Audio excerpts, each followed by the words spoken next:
السلام علیکم ورحمۃ اللہ وبرکاتہ۔ اللہ نے ہمارے نبی رسول اکرم صلی اللہ علیہ وسلم کے بتائے راستے پر چلنے کا حکم دیا، جس سے ہماری دنیا و آخرت دونوں سنور سکتی ہے۔ آج اس ویڈیو کو دیکھنے کے بعد آپ اور ہم اپنے اندر کچھ بدلاؤ لانے کی کوشش کریں گے انشاءاللہ ضرور۔ ہمارے آقا رسول اکرم صلی اللہ علیہ وسلم نے جینے کا صحیح طریقہ یعنی بیماریوں سے بچنے کا طریقہ، بیماریوں کا علاج ہمیں بتا دیا تھا۔ وہی بات آج 1400 سال کے بعد ہمیں سائنس یعنی ڈاکٹرز بتاتے ہیں۔ تو ہم کتنے پیچھے چل رہے ہیں، جبکہ ہم لوگ آگے چلنا چاہیے سائنس سے۔ ہمیں کیا کرنا ہے جس سے ہم بیماریوں سے بچ سکتے ہیں اور ہماری دنیا و آخرت دونوں سنور سکتی ہے۔ پہلا پوائنٹ ہے صبح جلدی اٹھنا۔ ہمارے نبی رسول اکرم صلی اللہ علیہ وسلم روز صبح اٹھا کرتے تھے، اور صبح یعنی تہجد کی نماز کے وقت۔ آپ کی تہجد کی نماز کبھی قضا نہیں ہوئی۔ نماز فجر کے وقت سے لے کر تو سورج نکلنے تک انوائرمنٹ میں آکسیجن بھرپور ماترا میں ہوتی ہے اور فریش ہوتی ہے۔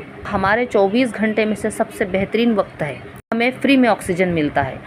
کورونا میں ہم نے دیکھا ہے کہ اسی آکسیجن کے نہ ملنے پر لوگوں کی جان چلی گئی۔ آکسیجن خریدنے کے لیے منہ مانگا پیسہ دینے پر بھی آکسیجن نہیں ملا۔ ہمارا اللہ ہمارے دن بھر کے لیے آکسیجن کا انتظام صبح فری میں کر دیتا ہے۔ تو ہمیں صبح اٹھنا چاہیے، فجر کی نماز پڑھنی چاہیے، قرآن کی تلاوت کرنی چاہیے اور فریش آکسیجن لینا چاہیے، جو ہماری صحت کے لیے بہت فائدہ مند ہے۔ دو ہے صبح نیند سے اٹھنے پر نبی کریم صلی اللہ علیہ وسلم اپنی آنکھوں کا مساج کرتے تھے۔ ہمارے پورے باڈی کا ورکنگ 11 سسٹم پر ڈیپینڈ ہے، اور نیند سے اٹھنے کے بعد یہ سسٹم ایکٹیو ہونے میں 11 سے 12 منٹ تک کا ٹائم لگتا ہے، لیکن اگر ہم اپنی آنکھوں کا مساج کرتے ہیں 10 سے 15 سیکنڈ میں ایکٹیو ہو جاتا ہے۔ نمبر 3 ہے صبح اٹھ کر بستر پر کچھ دیر بیٹھے رہنا۔ آقا رسول اکرم صلی اللہ علیہ وسلم کچھ دیر بستر پر بیٹھے رہتے تھے، 3 بار سورہ اخلاص یعنی کل ہو پڑھتے تھے، جس کو پڑھنے میں صرف 1 منٹ کا وقت لگتا ہے۔ ہم جب اٹھتے ہیں تو ہمارے برین میں بلڈ سپلائی ہونے میں 1 منٹ کا وقت لگتا ہے۔ سورہ اخلاص بھی پڑھتے ہم 1 منٹ میں، برین میں بلڈ سپلائی ہو جا رہا ہے 1 منٹ کے اندر۔ اگر کوئی انسان صبح اٹھتے ہی چلنے لگے تو برین کو بلڈ سپلائی ہونے کا وقت ہی نہیں ملے گا، جس سے برین ہیمریج ہو سکتا ہے، اور برین سے ریلیٹڈ کوئی بھی بیماری جیسے پیرالائز یعنی فالج، لکوا جو کہتے ہیں، وہ ہو سکتا ہے۔ تو ہمارے آقا رسول اکرم صلی اللہ علیہ وسلم کی سنت ہے کہ بستر سے اٹھ کر کچھ دیر بیٹھے رہو، تاکہ ہم بیماریوں سے محفوظ رہے اور صحت مند رہ سکیں۔ اور چوتھی سنت یہ ہے کہ ہمارے نبی رسول اکرم صلی اللہ علیہ وسلم دوپہر کے کھانے کے بعد 20-25 منٹ تک آرام فرماتے تھے۔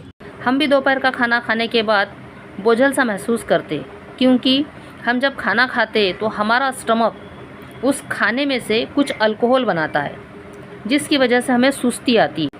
اگر ہم کھانا کھاتے ہی کام شروع کرتے ہیں تو الکوہول کی وجہ سے ہمارے برین پر پریشر پڑتا ہے، جس سے چکر بھی آ سکتے ہیں۔ اور 5ویں سنت یہ ہے ہمارے آقا رسول اکرم صلی اللہ علیہ وسلم کھانے کے پہلے پھل کھاتے تھے، بعد میں نہیں، کیونکہ پھلوں میں زیادہ تر پانی ہوتا ہے، اس لیے کھانے کے پہلے پھل کھانے سے پھلوں سے جو ملنے والا پانی ہے اس سے معدے کو یعنی لیور اور آنتوں کو نمی مل سکتی ہے، کیونکہ ہمارے ہاضمے کے پیچھے صرف لیور اور آنتوں کا بہت بڑا اہم رول ہے۔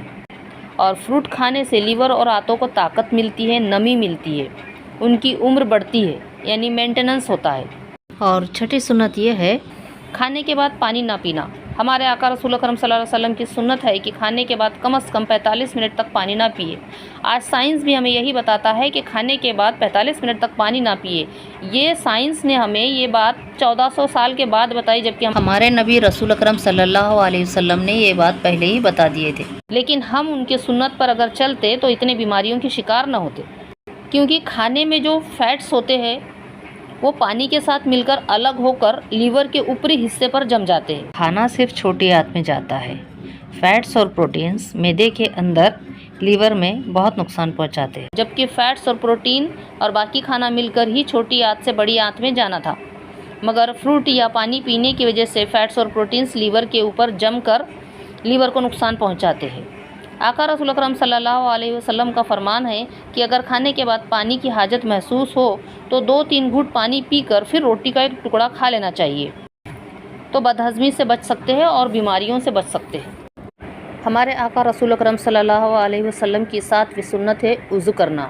اللہ نے ہم پر 5 وقت کی نماز فرض کی ہے، جس کے لیے پہلے وضو کرنا پڑتا ہے۔ وضو کرنے کے پیچھے بھی اللہ نے بہت بڑی جسمانی اضافہ اور سائنس چھپا ہوا رکھا ہے۔ 5 وقت ہمارے وضو سے